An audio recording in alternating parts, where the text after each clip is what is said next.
प्यारे बच्चों, आज आपसे भौतिकी और प्रकृति से संबंधित एक प्रश्न है। मुझे उम्मीद है इस प्रश्न का उत्तर आप जरूर जानते होंगे और प्रश्न काफी सरल है। प्रश्न ये है कि न्यूटन ने गति के कुल कितने नियम दिए?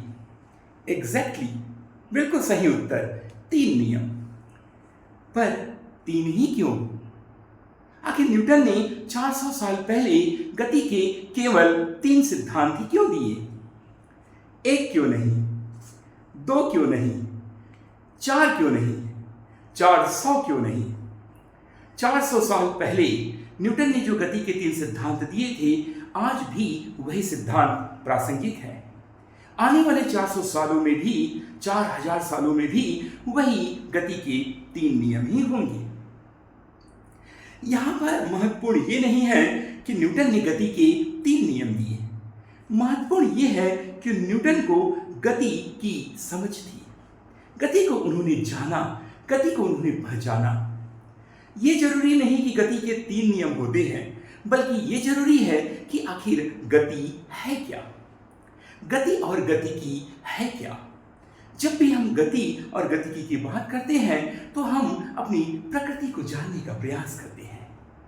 प्रकृति यानी धरती, धरती जो हमेशा अपने ऑर्बिट पर सूर्य का चक्कर लगा रही है। सूर्य भी अपने ऑर्बिट में किसी आकाशगंगा के केंद्र का परिक्रमा कर रही है और आकाशगंगा भी किसी अन्य आकाशगंगा के केंद्र में अपने ऑर्बिट में परिक्रमा कर रही है। अर्थात हर कोई गति अवस्था में है, हर कोई परिक्रमा की अवस्था में है। तो निश्चित तौर पर न्यूटन को यह मालूम होगा कि गति वास्तव में एक निरपेक्ष शब्द नहीं है, बल्कि एक सापेक्षिक शब्द है। निश्चित तौर पर इसी सापेक्षिकतावाद को अल्बर्ट आइंस्टाइन ने सापेक्षिकता के सिद्धांत से और गहरे समझा। अतः आज का जो विषय है वह है गति और गतिकी पर। तो आज का जो विषय है वह है गति व गतिकी, जिसे हम इंग्लिश में कहेंगे मोशन एंड काइनेमेटिक। तो आज का ये टॉपिक है मोशन और काइनेमेटिक पर। आखिर मोशन है क्या? जब हम प्रकृति के इर्द गिर्द की चीजों को देखते हैं तो हमें केवल 2 ही अवलोकन दिखाई देता है। पहला, या तो वस्तु रुकी हुई है या तो वस्तु गतिमान है। वस्तु रुकी हुई है जैसे कि पेड़, मकान, पर्वत, रुकी हुई कार, रुकी हुई बाइक, बैठा हुआ व्यक्ति, ये सभी हमें विराम अवस्था में यानी रुके हुए लगते हैं। लेकिन अगर चलती हुई कार को हम देखें, बहती हुई हवा को देखें, बहती हुई नदी को देखें, तो हमें लगता है कि वह गतिमान है। लेकिन क्या ये समझ हमारी सही है कि जो रुकी है वास्तव में रुकी है? क्योंकि रुकी तो है पर धरती तो घूम रही है लगातार। अर्थात धरती घूम रही है तो वो वस्तु धरती में ही तो है, तो वह कैसे रुकी हुई हो सकती है? अतः हमारा जो भी कहना विश्राम और गति के बारे में वह पूर्ण सत्य नहीं होगा, केवल आंशिक ही होगा। तो जब हम कहते हैं कि कोई वस्तु गतिमान है, इसका मतलब है कि वो हमें दिख रहा है कि गति में है। लेकिन अगर कोई कार रुकी हुई है तो निश्चित तौर पर धरती तो चल रही है, पर धरती पर वह कार रुकी हुई है। तो पहले जब हम गति को समझ जाते हैं तो गति के 3 नियम भी हमें बहुत अच्छे से प्रेरित करते हैं कि आखिर गति के 3 ही नियम क्यों हुए। तो आज का विषय सिर्फ यह नहीं है कि हम गति व गतिकी के बारे में जानें, बल्कि आज का विषय है गति के 3 नियम ही क्यों थे। तो आप समझ गए होंगे गति को जानने के लिए और गतिकी को समझने के लिए, जैसे मैंने बताया कि ग्रह परिक्रमा कर रहे हैं। अर्थात यदि हम ग्रह की परिक्रमा को हम देखते हैं, तुलना करते हैं या इसका वर्गीकरण करते हैं, तो यह ग्रहों की गति, ग्रहों की तुलना, ग्रहों की गति का परिक्रमा का वर्गीकरण ही गतिकी के अंदर में आता है या काइनेमेटिक के अंतर्गत आता है, जो कि खगोल विज्ञान से संबंधित है। लेकिन जब हम सिर्फ गति की बात करते हैं तो हमारा दायरा कुछ सीमित हो जाता है। मोशन यानी गति, वास्तव में गति क्या है? तो गति को समझने के लिए हमें अंततः गति को परिभाषित करना जरूरी नहीं है, बल्कि ये देखना जरूरी है कि गति का अवलोकन हमें किन किन क्षेत्रों से मिलता है या गति को हम किन क्षेत्रों तक सीमित कर सकते हैं। अतः हमारे पास गति के 3 सामान्य गुण होंगे। तो गति को समझने के लिए, मोशन को समझने के लिए गति के 3 सामान्य गुणों पर हमें जोर देना है। 3 सामान्य गुण। तो अरे ये तो बड़ी आश्चर्य की बात है कि गति के 3 नियम जो कि बाद में न्यूटन ने दिया। तो निश्चित तौर पर न्यूटन को यह मालूम था कि गति के वो 3 नियम क्या है, लेकिन गति के वो 3 सामान्य गुण क्या है? तो क्या आपको मालूम है कि वे गति के 3 सामान्य गुण क्या हैं? सामान्य गुण यानी जब भी आप कोई वस्तु को देखते हैं, चाहे वो गति अवस्था में हो या स्थिर अवस्था में हो, निश्चित तौर पर यह सामान्य गुण उस पर लागू होगा। जब आप यह लेक्चर देख रहे हैं या मैं इस लेक्चर को दे रहा हूं या कोई और लेक्चर को सुन रहा है, इतने सारे जो बच्चे यहाँ सुन रहे हैं वो भी निश्चित तौर पर जब इन चीजों को देखेंगे तो ये सभी इन 3 सामान्य गुणों के अंतर्गत ही आएगा। तो आखिर गति के 3 नियम बाद में आएंगे, पहले गति के 3 सामान्य प्रगुण आएंगे जिसे आपको समझना जरूरी है, तभी आप किसी प्रश्न को भली भांति हल कर सकते हैं, प्रश्न की गहराई में जा सकते हैं। तो आखिर क्या है वे 3 सामान्य गुण? तो नंबर पहला, गति जो होती है वह हमेशा स्ट्रेट लाइन या सरल रेखा के साथ होती है। इसको हम कह सकते हैं along with straight line, motion along with straight line। सरल रेखा यानी जब भी हम गति की बात करते हैं तो यह हमें मानना होगा कि वह गति एक वक्र रूप में नहीं है, बल्कि एक सीधी व सरल रेखा के रूप में है।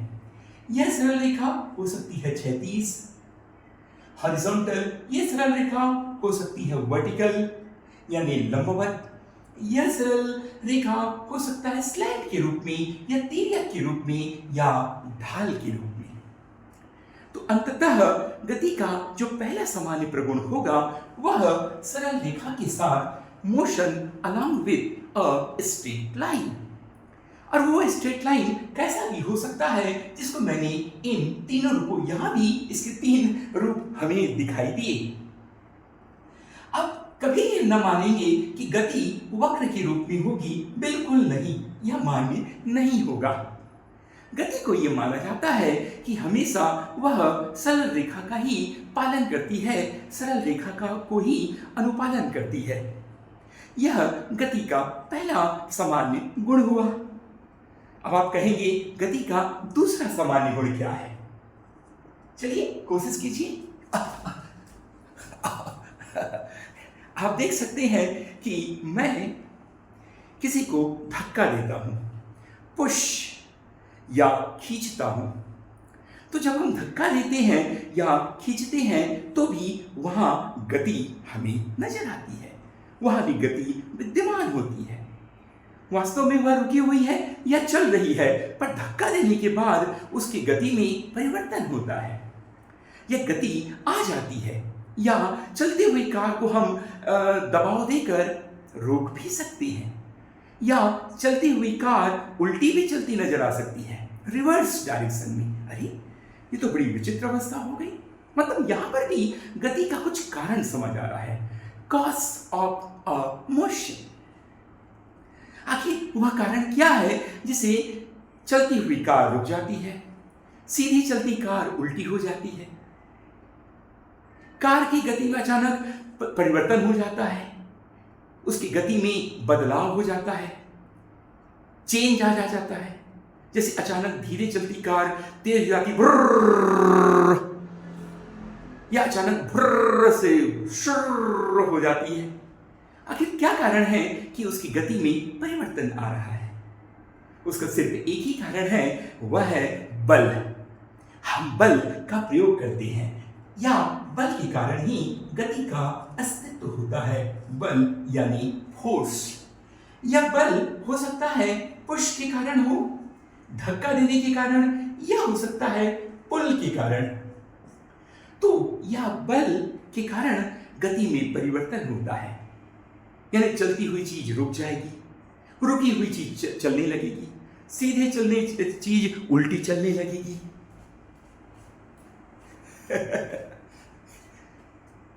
हम धक्का देकर गति में परिवर्तन कर सकते हैं या खींचकर गति में परिवर्तन कर सकते हैं, कुछ भी कर सकते हैं, और यह भी गति का एक सामान्य गुण है।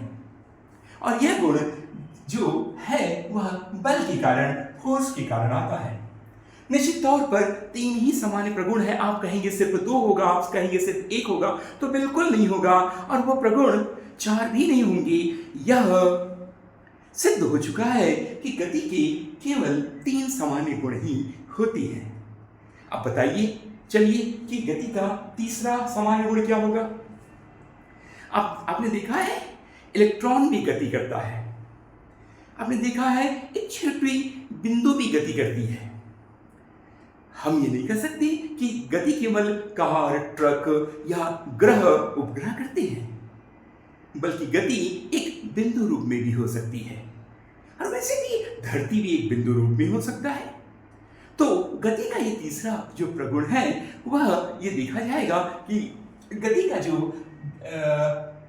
कारण है वह किस रूप में होता है, यानी जो गति का कारण या वह गति जो कर रही है वह ऑब्जेक्ट या वह वस्तु की प्रकृति क्या है, वह वस्तु कैसा है।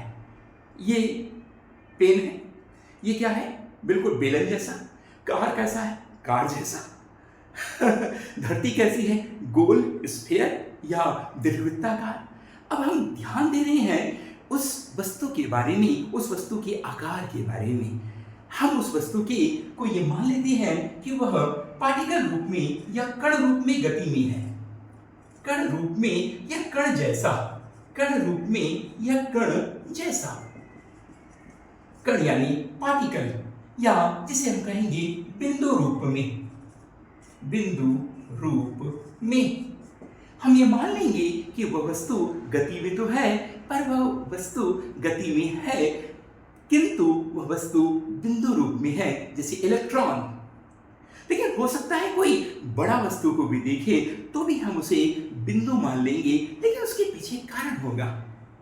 बिंदु जैसा या कण जैसा तभी हम मानेंगे जब वह समान दिशा में, यानी उसका हर पोर्शन, उसका हर पार्ट, उसका हर अंश यदि समान दिशा में, सेम डायरेक्शन में हो, समान दिशा, वह समान दर, समान दर, same direction and same rate से वह गति में है, तो हम ये मान लेते हैं कि वह पार्टिकल जैसा ही है, बिंदु जैसा ही है, पॉइंट लाइक ही है, और कण जैसा ही है। जैसे इलेक्ट्रॉन की जो गति होती है वह बिंदु रूप में होती है। ऐसा कोई कारण नहीं है कि मुझे चौथा नियम लिखना पड़े, हो ही नहीं सकता। चाहे 400 साल बाद, 4000 साल बाद या 4 लाख साल के बाद भी ये केवल 3 नियम ही होंगे, 3 गुण ही होंगे, और इन्हीं 3 गुणों के संगत ग्रेट सर आइजैक न्यूटन ने गति के 3 नियम को दिया था। तो ये गति के 3 नियम तभी आएंगे जब ये गति के 3 सामान्य प्रगुण को आप ध्यान में रखेंगे, जनरल प्रॉपर्टीज।